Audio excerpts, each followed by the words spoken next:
Hello everyone. तो आज हम आदित्य इन्फोटेक कंपनी का डिटेल में एनालिसिस करेंगे। इस कंपनी को डिटेल में डिस्कस करने के लिए इस पूरे डिस्कशन को हम लोग 4 से 5 पार्ट में डिवाइड करेंगे। फर्स्ट, ये कंपनी किस तरह का कामकाज करती है, क्या इसके रेवेन्यू सेगमेंट्स है, किस तरह का बिजनेस ये कंपनी ऑपरेट करती है, एंड देन लाइक इंडिया के अंदर बिजनेस करने के लिए क्या क्या रेगुलेशंस को फॉलो करना पड़ता है। देन इस कंपनी के मैनेजमेंट की तरफ से FY 26 के अंदर अपने बिजनेस को ग्रोथ करने का किस तरह का गाइडेंस था।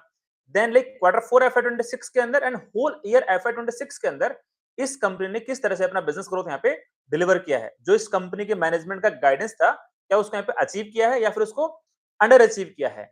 एंड देन फिर कंपनी के मैनेजमेंट तरफ से जो रिसेंट में कॉन कॉल हुई है, उस कॉन कॉल के क्या मेजर हाइलाइट्स हैं, उनको डिस्कस करेंगे। एंड देन फिर मैनेजमेंट ने लाइक FY 27 के लिए या फिर अपकमिंग ईयर्स के लिए किस तरह से अपने बिजनेस को ग्रोथ करने का गाइडेंस दिया है, एंड साथ में किस तरह से अपना कैपेक्स का प्लान आउट किया है, उसके बारे में डिस्कस करेंगे। देन इस कंपनी का एक वैल्यूएशन एनालिसिस करके हम लोग देखने की कोशिश करेंगे कि इस कंपनी के अंदर किस तरह की डील यहाँ पे बनती हुई नजर आ रही है। एंड लास्टली इस कंपनी से क्या क्या रिस्क एसोसिएटेड है, उसके बारे में डिस्कस करेंगे, ताकि हम लोग एक इन्फॉर्म्ड अच्छे से डिसीजन मेकिंग कर पाए। तो फर्स्ट पॉइंट पिक करते हैं, लाइक एक कंपनी किस सेगमेंट के अंदर काम करती है। तो आपको पता ही है इस कंपनी का एक बहुत अच्छा ब्रांड है सीपी प्लस नाम से। एक हम लोग सीपी प्लस के कैमरेज लाइक इंस्टॉल भी करवाते हैं हमारे घर में, हमारे ऑफिसेज के अंदर, लाइक उस वाले सेगमेंट के अंदर काम करती है। You can say CCTV security and surveillance वाले सेगमेंट के अंदर काम करती है। और इस कंपनी का जो कंप्लीट रेवेन्यू आता है अराउंड अराउंड लाइक FY 25 तक, तो इसके रेवेन्यू के दो सेगमेंट थे। 75% अपने वाले बिजनेस की ब्रांड से आता था, लाइक 25% रेवेन्यू कॉन्ट्रीब्यूशन इनका एक चाइनीज ब्रांड था धोवा नाम से। उसके प्रोडक्ट एंड सर्विसेज जो लोग इंडिया के अंदर डिस्ट्रीब्यूशन का काम ले रखा था, वहां से आता था। बट आप लोगों को पता होगा कि इंडिया के अंदर लास्ट ईयर एक नया यू कैन से रेगुलेशंस आया था, STQC नाम से, standardization of testing and quality you can say certification. उसको पास करना जरूरी था सारी सीसीटीवी और you can say CCTV security वाली कंपनीज को। रीजन बीइंग लाइक गवर्नमेंट का ही कहना था कि हम लोग नहीं चाहते बिकॉज की लाइक जो आउट ऑफ इंडिया के प्लेयर्स हैं उनके पास हमारी सिक्योरिटी इन्फॉर्मेशन यहाँ से ओवर द इंटरनेट के थ्रू जाए। सो उस रेगुलेशंस के बाद में स्पेसिफिकली STQC जो सर्टिफिकेशन था, उसके बाद में जो चाइनीज प्लेयर थे, जहां पे जो भी उनके यू कैन से ओवर द इंटरनेट जो कैमरास काम कर रहे थे, वो सारे फेल करते हुए नजर आए। जिसकी वजह से जो चाइनीज प्लेयर पहले हमारे इंडिया के मार्केट को डोमिनेट करते थे, लगभग 30% का मार्केट शेयर था हिकविजन नाम की कंपनी का। जो चाइनीज प्लेयर था, उनको बड़ी ट्रबल होना स्टार्ट हो गया। और आज से 1 साल पहले लाइक आदित्य इन्फोटेक का लगभग 20% के आसपास का मार्केट शेयर था। जैसे ही एक से इंडिया का यू से नया रेगुलेशन आया STQC वाला, उसके बाद में आदित्य इन्फोटेक का मार्केट शेयर बढ़ना स्टार्ट हो गया, एंड साथ में जो चाइनीज प्लेयर थे उनका मार्केट शेयर घटना स्टार्ट हो गया। तो एक बड़ा यू कैन से लाइक ब्लॉकबस्टर था हमारी आदित्य इन्फोटेक जो इंडियन कंपनी है उसके लिए। तो काइंड ऑफ लाइक इस कंपनी का किस तरह का बिजनेस मॉडल है, एंड करंटली लाइक FY 26 के अंदर इस कंपनी का जो मेजोरिटी ऑफ द रेवेन्यू खुद की ब्रांड से आता है, लगभग मोर देन 80% का रेवेन्यू खुद की ब्रांड से आता है। तो काइंड ऑफ हमने इस कंपनी के बिजनेस के बारे में डिस्कस करने की कोशिश करी, एंड साथ में गवर्नमेंट ऑफ इंडिया की जो रेगुलेशंस है, जो सर्टिफिकेशन की जरूरत पड़ती है STQC वाली, उसके बारे में डिस्कस करने की कोशिश करी।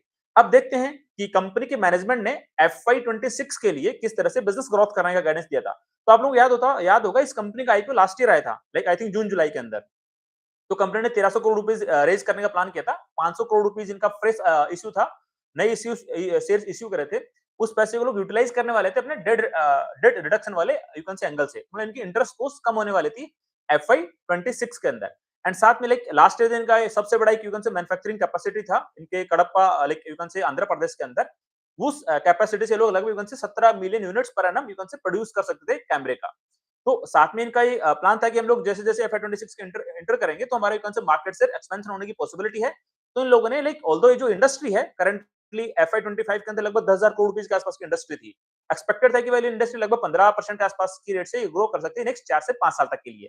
तो मतलब काइंड ऑफ इस तरह से हम लोग कंसीडर कर सकते हैं कि लाइक आदित्य इन्फोटेक की मैनेजमेंट ने जो गवर्नमेंट ऑफ इंडिया का न्यू रेगुलेशंस आया था, उसके बेसिस पे FY 26 का एक स्ट्रांग रेवेन्यू ग्रोथ का गाइडेंस दिया था।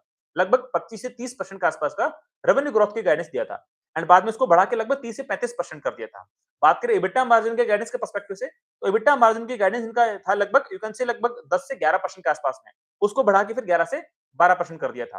तो ये kind of like Aditya infotech की मैनेजमेंट तरफ से गाइडेंसेस थे लाइक FY 26 के लिए। अब देखते हैं कि मैनेजमेंट ने यहाँ पे एक्चुअल में किस तरह से डिलीवरी करी है। लाइक जो इनका गाइडेंस था, क्या उसको ओवर अचीव किया है, फिर उसको अंडर अचीव किया है। तो कंपनी की मैनेजमेंट तरफ से जो इन्वेस्टर प्रेजेंटेशन रिलीज करी गई है, उसको एक बार आपके साथ में प्रेजेंट कर देता हूं, ताकि हमें एक बेटर क्लैरिटी मिल सके इस बिजनेस के अराउंड कि किस तरह से यहाँ पे अच्छे से डिलीवरी हुई है।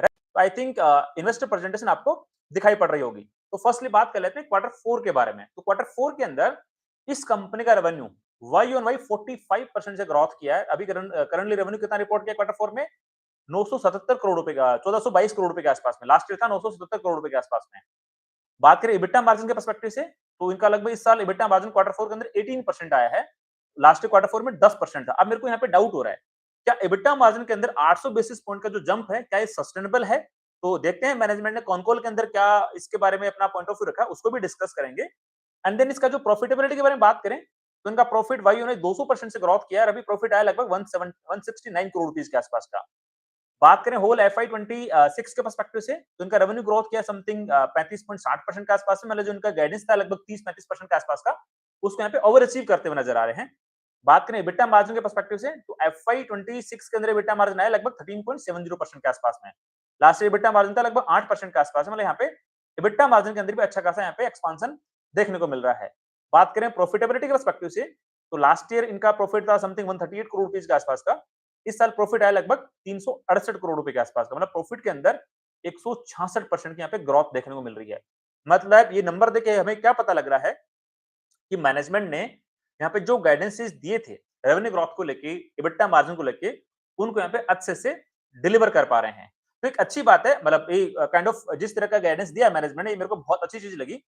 अब देखो यहाँ पे इस मैनेजमेंट ने गाइडेंस दिया था एफआई 26 के लिए, वो तो इन लोगों ने अचीव कर लिया है। बट पॉइंट क्या है, इनकी जब मैं बैलेंस शीट देख रहा था तो मेरे को वहां पे दो कंसर्न रेज हुए। फर्स्ट इज इनके रिसीवेबल्स को लेके, सेकंड इज इनके सीएफओ को लेके।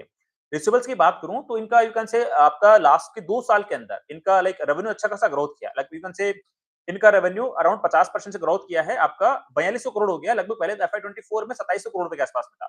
2 साल के अंदर 50% से रेवेन्यू ग्रोथ किया है। जबकि इनके रिसीवेबल्स की ग्रोथ बहुत ज्यादा हो गई। इनका रिसीवेबल्स लगभग 91% से ग्रोथ किया है।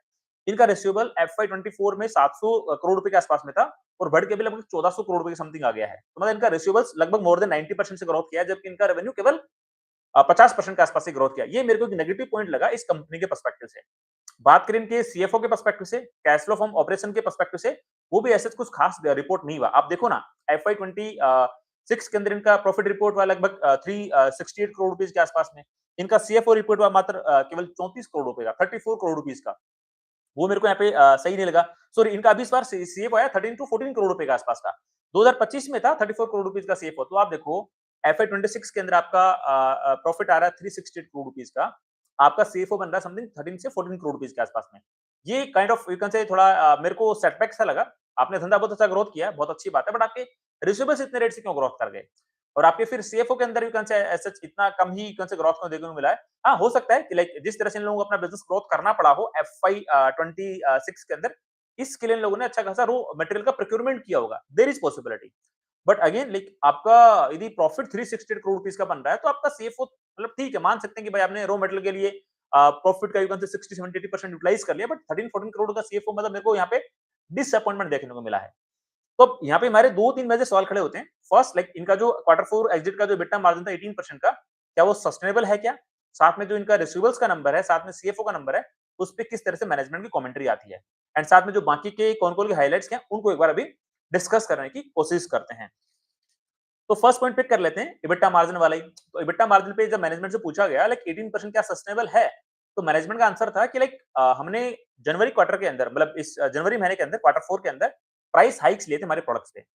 जिसकी वजह से हमारे जो पुरानी इन्वेंटरी थी, जिसका रॉ मटेरियल का खर्चा कम था, मतलब यू कैन से जो वेस्ट एशिया में जो वॉर स्टार्ट हुआ था उसके पहले हमने जो रॉ मटेरियल परचेज कर रखा था, उससे हमने जो इन्वेंटरी बनाई थी, वो हमारे कम खर्चे में बनी थी और हमने जनवरी के महीने में प्राइस हाइक्स ले लिए थे, जिसकी वजह से हमारा जो EBITDA मार्जिन है वो 18% यहाँ पे डिलीवर हुआ है। ये सस्टेनेबल नहीं है, ये साफ-साफ मैनेजमेंट ने बोला है। तो मैनेजमेंट ने बोला कि अपकमिंग क्वार्टर्स के अंदर, अपकमिंग ईयर्स के अंदर हमारे जो सस्टेनेबल EBITDA मार्जिन रहेंगे अराउंड 14 से 15% के आसपास में रहेंगे। तो साफ-साफ मैनेजमेंट ने ही क्लियर कर दिया कि जी हमारे सस्टेनेबल EBITDA मार्जिन नहीं है।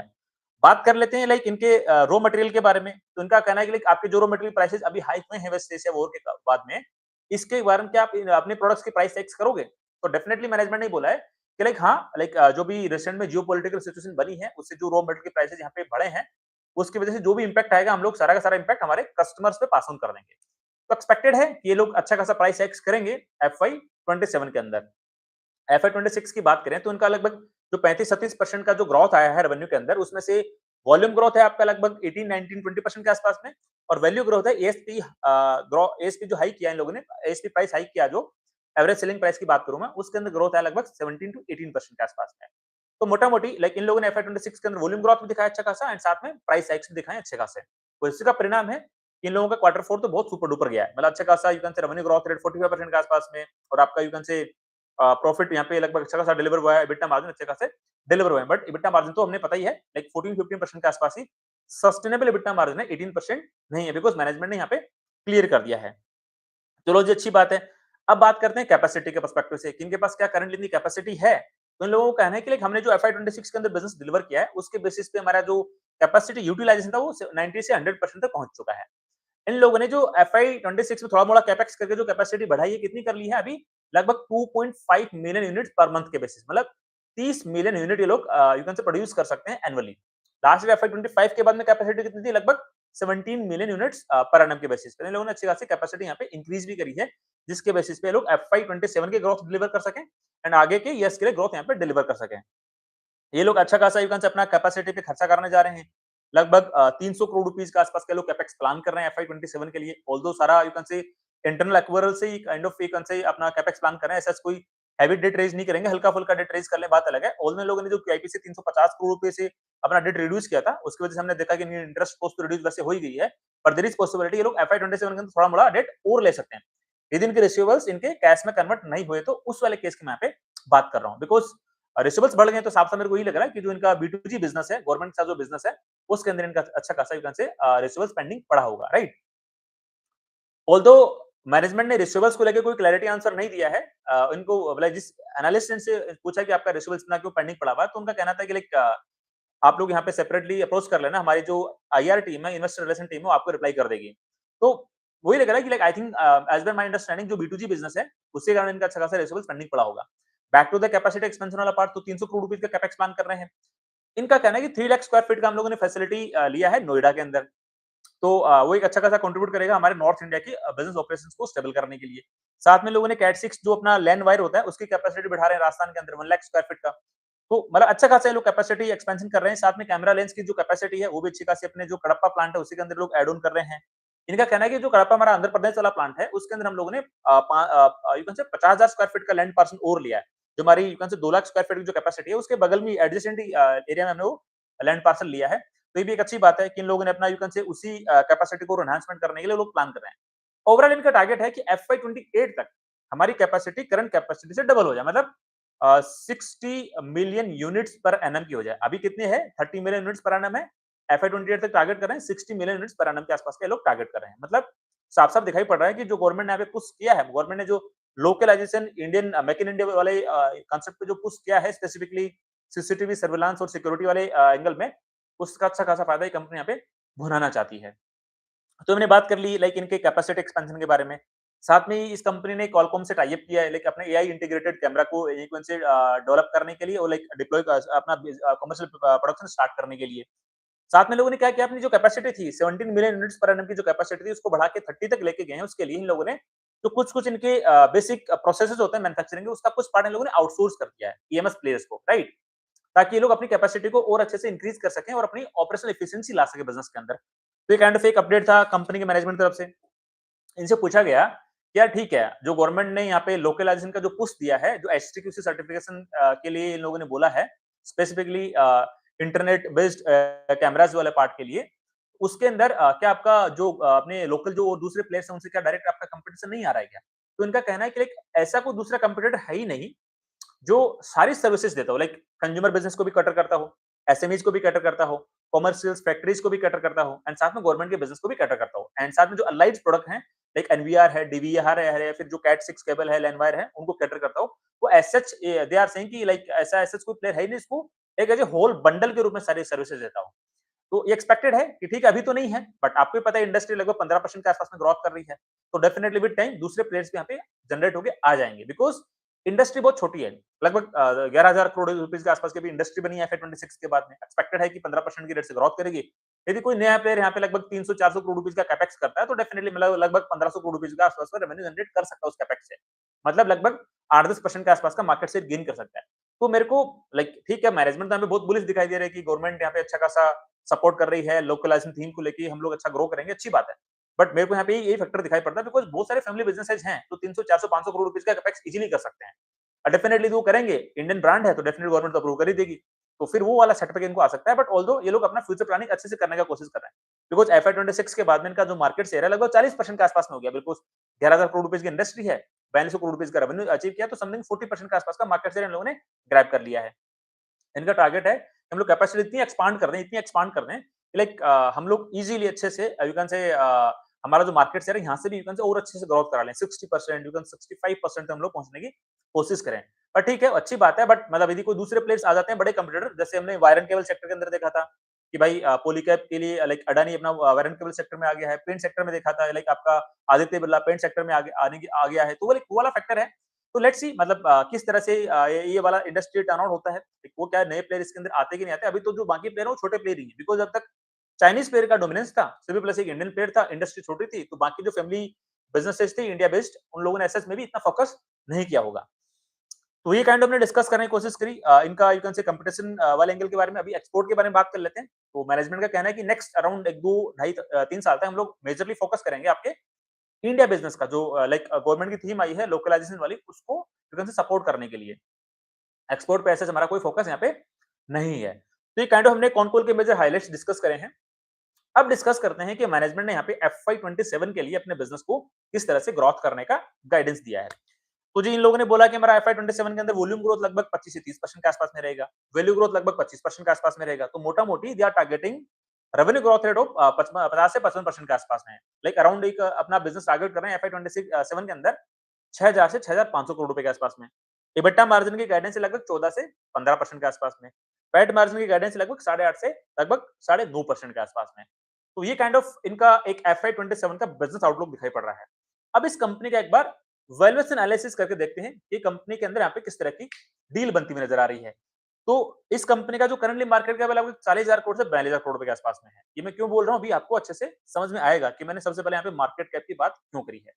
इस कंपनी का एक्सपेक्टेड रेवेन्यू कितना होगा एफआई 27 का 6,000 करोड़ से 6,500 करोड़ रुपए के आसपास में। इस कंपनी का पैट मार्जिन का गाइडेंस क्या है लगभग 8.5 से 9.5% के आसपास में। तो इस कंपनी का पैट कितना बन सकता है एफआई 27 का लगभग 550 से 600 करोड़ रुपए के आसपास में।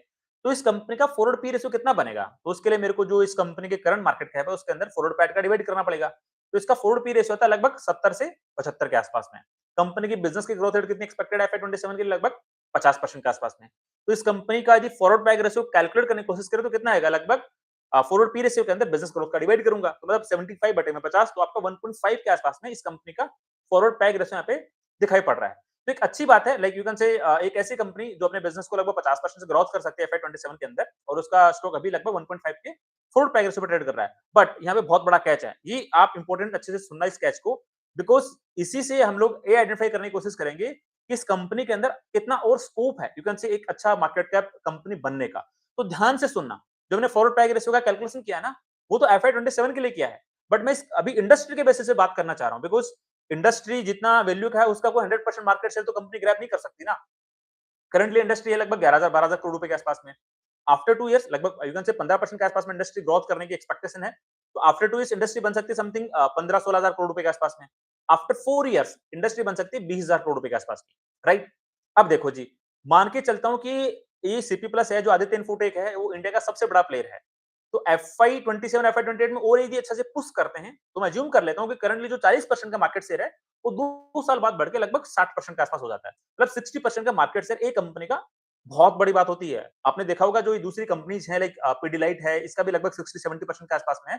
दूसरे ब्रांड ऑल्दो बनने की कोशिश करें, बट मतलब 60% का ओवर मार्केट शेयर लेके जाना इट्स अ बिग डील।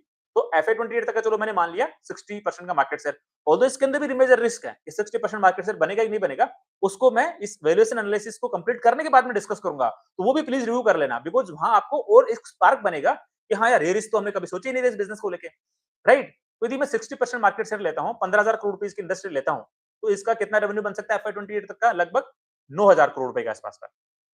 ठीक है जी, मैंने लगभग साढ़े 9-10% के आसपास का पैट मार्जिन मान लिया। चलो ठीक है, इन लोगों ने थोड़ा बहुत प्राइस हाइक कर दिया होगा एफआई 28 में, वो भी कंसीडर कर लिया।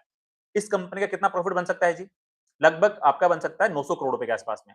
अब देखो, एफआई 28 से एफआई 30 तक इंडस्ट्री की साइज कितनी बनी? लगभग आपका 20,000 करोड़ रुपए के आसपास में।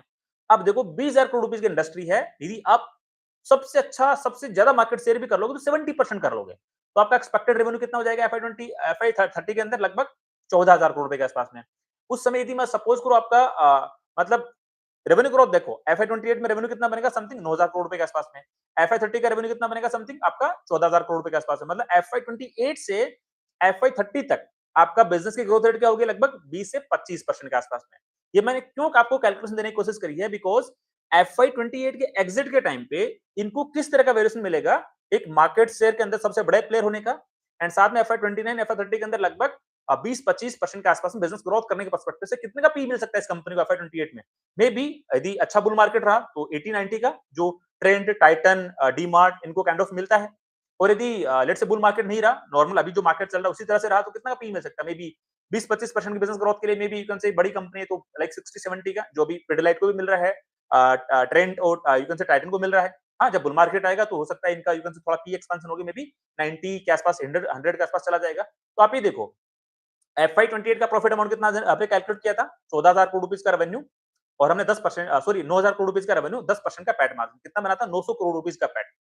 अब देखो जी FY 28 के अंदर इसका एक्सपेक्टेड मार्केट कैप क्या हो सकता है?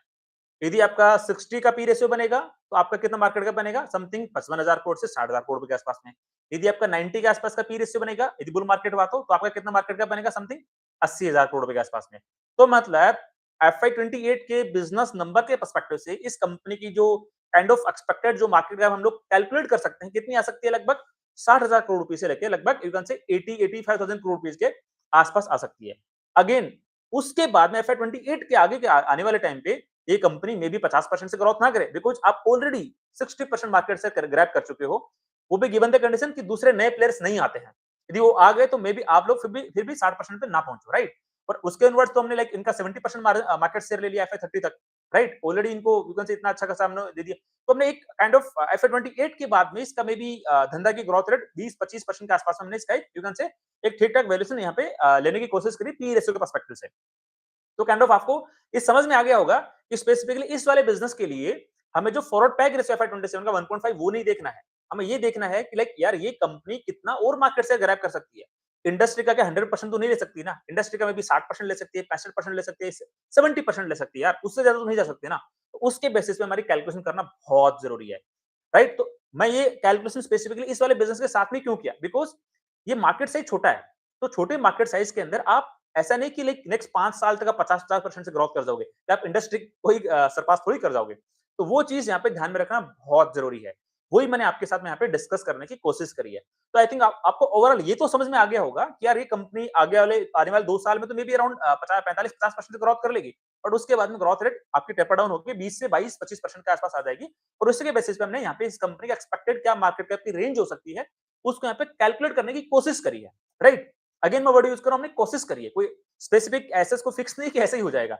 आगे क्या सिचुएशन बनती है, कौन से नए कंपटीटर आते हैं, क्या हो सकता है कि 500 करोड़ रुपए का कैपेक्स करके कोई दूसरा लाइक अपना फैमिली कोई अपना 500 करोड़ रुपए डाल के इंडियन फैमिली यू कैन से बिज़नेस स्टार्ट कर सकता है। कैपेक्स करके अपना कुछ रेवेन्यू यू कैन से बना सकता है। लोअर प्राइसेस पे यू कैन से मार्केट में अपना प्रोडक्ट डिप्लॉय कर सकता है। हमें नहीं पता अभी तक। वो रिस्क तो हमने कैलकुलेट करी नहीं। चलो अब रिस्क की बात कर लेते हैं। क्या इसमें रिस्क इन्वॉल्वड है?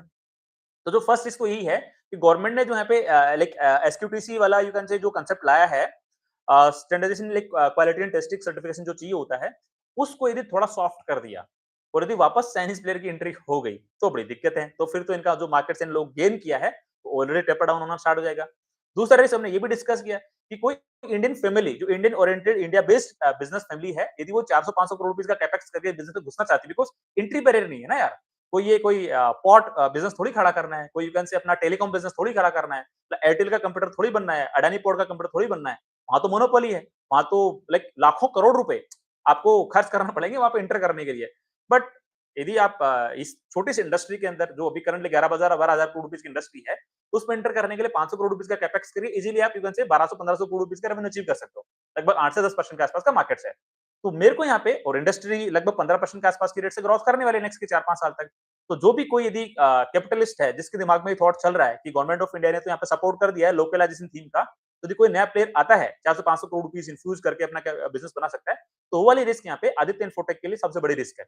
तो फर्स्ट गवर्नमेंट सॉफ्टवेयर हो सकती है, यू कैन से फिर से अपना एसटीक्यूसी वाले एसक्यूटीसी वाले सर्टिफिकेशन के लिए, चाइनीज प्लेयर के लिए, फर्स्ट रिस्क।